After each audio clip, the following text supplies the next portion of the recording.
Okay, so I just left the room with the two boys in there, and they were fighting over you.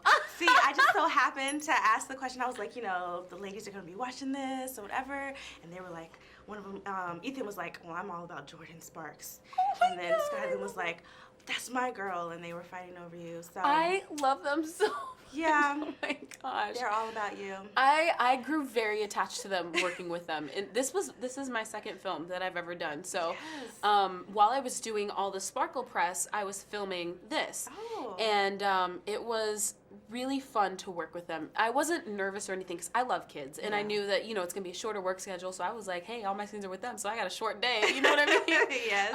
But it was really fun to see them work and to see them go from playing a Game Boy to just absolutely killing it and remembering their lines and not having to worry about anything, and it was so much fun. So I grew very protective over them. I have a younger brother, so I'm just kind of like, you guys can stay over there real quick. Let me talk to them. Don't talk to anybody without your manager present. But they already know. They're seasoned vets already. But you got to remember their names, Skylar Brooks and Ethan DeZong, because they're going to be everywhere. Well, I think they remember your name. In their sleep, at school. They're so precious. Yes, they are in love, and they did talk about how one of them got to kiss you and the other one didn't. Oh, poor Ethan! I gotta go give him a kiss on the cheek. The one's a little bit jealous, but who I'm wondering was jealous was Jason. I mean, when he saw that, was he enraged? Was he like, how dare them? You know what? He actually hasn't seen this film yet.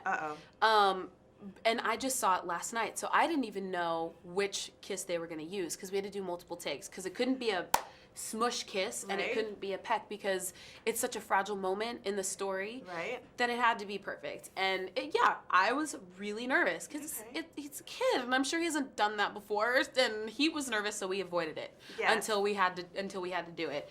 But it turned out perfect. But Jason, I think he's getting used to it. At first he was just like no, and I'm like, I'm acting, babe, like it's a movie, like it's gonna happen. So you just have to be okay with it. And then I'm just like, well, we could talk about your music videos real quick for a second. So as far as it's different because as an artist, you have to be given a certain amount of freedom to be able to express it through that. And I give that to him when he needs it for his videos or whatever. And with acting, he has to be able to be okay with that as well. So we're both very secure in ourselves and our relationship with each other. Not to say he doesn't get jealous, but I kind of like that. Oh, that's so, well, listen, all I know is between Derek Luke kissing on them lips and Sparkle, and then little Skylar kissing on them lips in this movie. Yeah, with Derek, Jason was like, yeah, just a little slight twitch. Well, all I'm saying is that the next thing we hear from him is, will you marry me? You know what I'm saying? That was my Jason Derulo. I liked it. I busted the move. He's asking you to marry him at this point, so I think he's trying to lock it in. Yeah, we're good. Yes, we're good. You're good. Absolutely. Okay. Yeah. We know that's gonna happen down the road. So we're just really enjoying each other, like with how everything is, like, because we're pretty much head over heels. It's kind of gross. My mom's like, can you guys stop? You're making me sick. I'm just like, we're that. Yeah. I'm not hating. I'm loving. I'm loving. What's one of the biggest lessons that you learned from this film? Because I'm telling you, there was some deep, deep issues in this film. That's a good question because there's a lot of things that everybody can relate to. But I think what I really want people to take away from this, and what I did as well, and it's a big thing for me too when I'm talking about my fans and following their dreams and different things like that. It's just no matter how dark or bleak things seem, the sun is always going to rise tomorrow, and that there's always a silver lining, and to never give up. It may not be the result at the end of the day, may not be exactly what you want it to be. But you never know what's going to happen tomorrow or the next day, or maybe there's something that's better for you than what you plan for yourself. So that's what I took from this. The boys, they fight so hard, and they are willing to fight for each other, even though Mr. doesn't know it yet.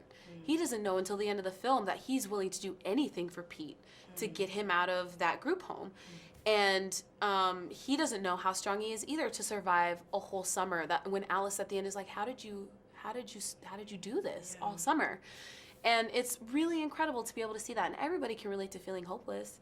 And everybody can relate to fighting for something that they want. And everybody can relate to, like what I said about the friend, like having somebody who's there, but not realizing that you're willing to do anything for them at the end of the day. So I feel like there's a bunch of things you can take from it, but my thing is the whole never give up, and that's just always been a constant throughout my life. Just don't give up, push through.